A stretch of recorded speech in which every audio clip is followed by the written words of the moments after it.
Alright, so it looks like I need a definitive version of this, that I have 100,000 MP3s of me teaching this track, but not so much videos. So here we are, doing Come On In My Kitchen intro, easy guitar version in open G. Cool. So first and foremost, slide technique, stuff we talked about this time. First of all, right hand wise.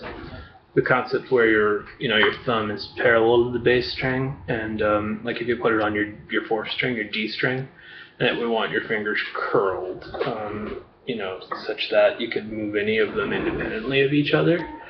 Not this, which is everyone's normal tendency at first, where our fingers are straight. We want this curled position where we're picking away from the instrument, if you will, and our goal is to, just stay right on the string. So that'd be correct if we were playing open strings, but in slide, we're right on the strings, deciding when to open them up, and after each note, do I mean to go or leave it ringing out? So, right now, just do an exercise where you just put all four fingers on the four highest strings, and without rhythm occurring to you, do every combination of two fingers. Go thumb, ring, middle, thumb, and find a position where you can do it all. The thing you'll find is that if you drift back towards your old position, you'll have a hard time really picking the third string without you. So there it is, our thumb parallel to the string, including this part of your thumb up here. But what you're doing is not that radically different, and if you were on an acoustic guitar.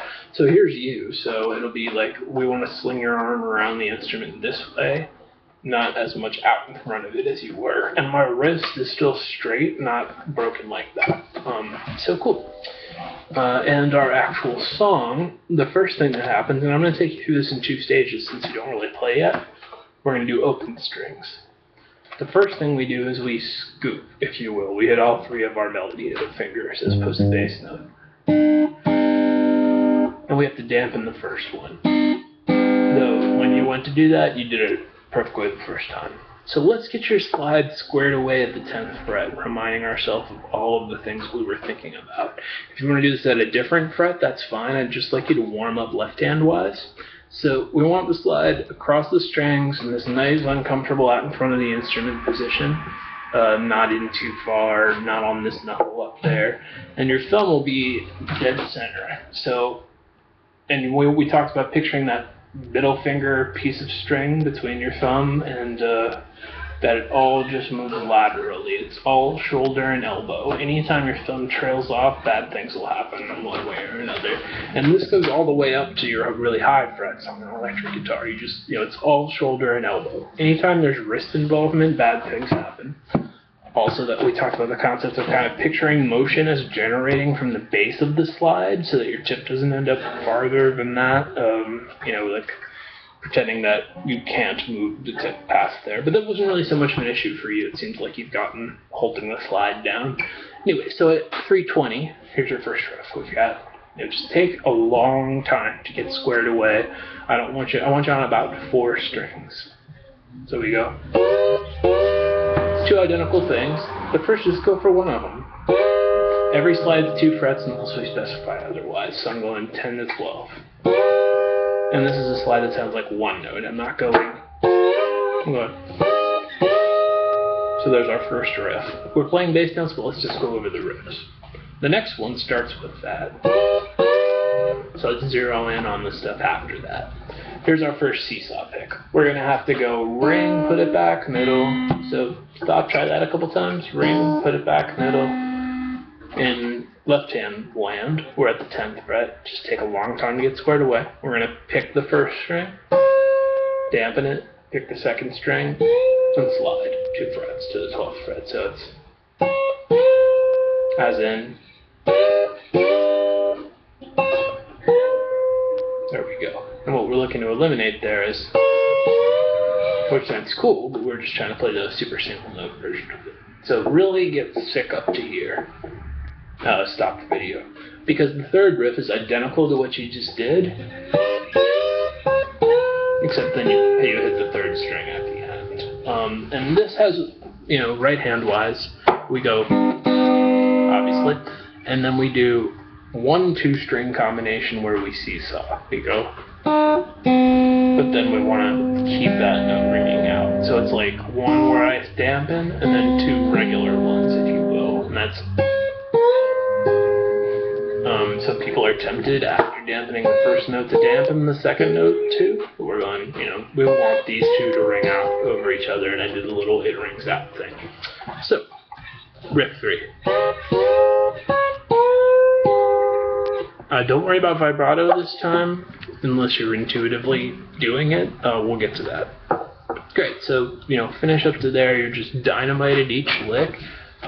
Totally eliminate the concept of rhythm. It's just, I'm doing this first lick, I'm doing the second lick, and we're going to incorporate rhythm after the fact. If you're having any trouble with the right hand part, do the open string bit. Okay, the very last riff, the right hand's going to be these two, put it back, these two, the same exact thing you did in the previous lick, so, excuse me, including having to dampen in between. So maybe do that a couple times if you want, and we're going to be going. This was the one during the lesson where I was like, if I did this with a pick, no matter how well I did it, would go, like a totally different melody would come out. Unless I use my pinky to mute or some weird shit like that. That's why we use our hand to play slide. So yeah, you're touching the strings, not pushing down. Your thumb is just there for added guidance. It's all shoulder and elbow, and it moves laterally. And side to side and up and down, that's all it does. Cool, so there we were. Here's the whole thing with the bass notes. And this happens at like 6:45 in your video. 2, 3, 4.